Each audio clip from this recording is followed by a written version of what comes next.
ګرانو ملګرو، نن در سره د یو ګران او خوږ شاعر ګران اکرام الله ګران د شاعرۍ باره کې یو څو خبرې کوم او بیا در سره د هغوی کلام شریکوم او د هغې نه پس د ممتاز اورکزي یو نظم در سره شریکوم چې په اکرام الله ګران یې لیکلی دی. نو اکرام الله ګران چې څنګه په خپله یو فطری او ساده باده شخصیتو، نو دغه شان د هغه شاعري هم فطری ده او فطری شاعري په فطری انسانانو باندې ډیره خوږه لګي. وای د ګران زړګیا ټق چاودلی ښیي، د ګران زړګیا ټق چاودلی ښیي، خو چې خفه د خلکو زړونه نشي.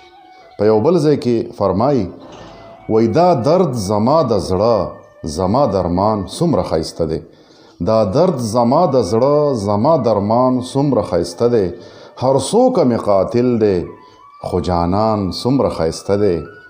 چا اوس کې ترېنه وینې چا سپرلو له وینې ورکړې، چا اوس کې ترېنه وینې چا سپرلو له وینې ورکړې، انسان څومره بدرنګه دی انسان څومره ښایسته دی.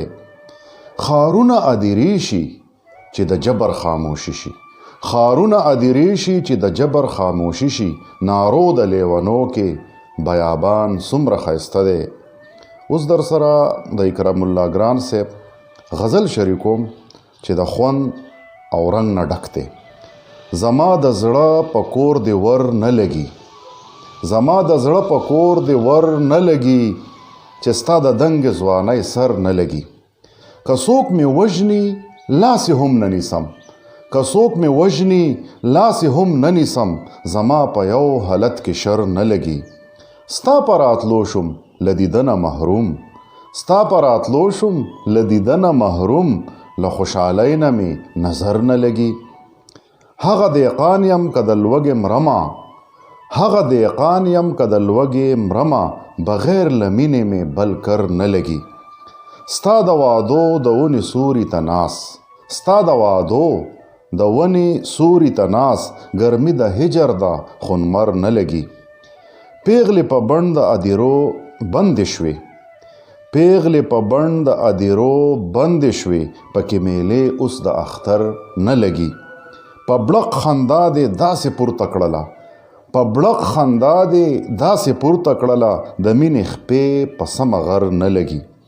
د زړه سودا په ګودر څنګه وکم، د زړه سودا په ګودر څنګه وکم، لنډې بازار په مازیګر نه لګي. ګرانه مجرم د زمانې کشمه، ګرانه مجرم د زمانې کشمه، خو انسانان مې لر او بر نه لګي.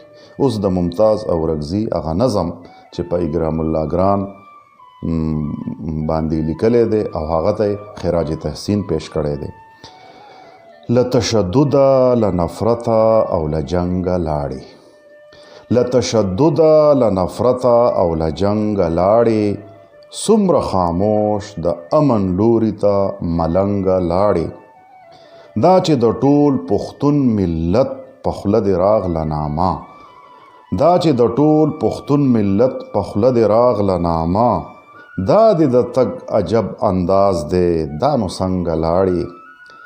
وی د مرګي پیکه صحره کې به هم سره راغلي، وی د مرګي پیکه صحره کې به هم سره راغلي، چې ورسره د اشنغر د غزل رنګه لاړې. څه شوې د فقر د عظیمې بېنیازۍ وارثه، څه شوې د فقر د عظیمې بېنیازۍ وارثه، لاړې د خپل شاعرانه غرور ملنګه لاړې. ګرانه پتلین به دې ممتاز هم دومره ووایي چې، ګرانه پتلین به دې ممتاز هم دومره ووایي چې، د ژوند د غاړې وې ښایست توره لونګه لاړې. له تشدده له نفرته او له جنګه لاړې، څومره خاموش د امن لوري ته ملنګه لاړې.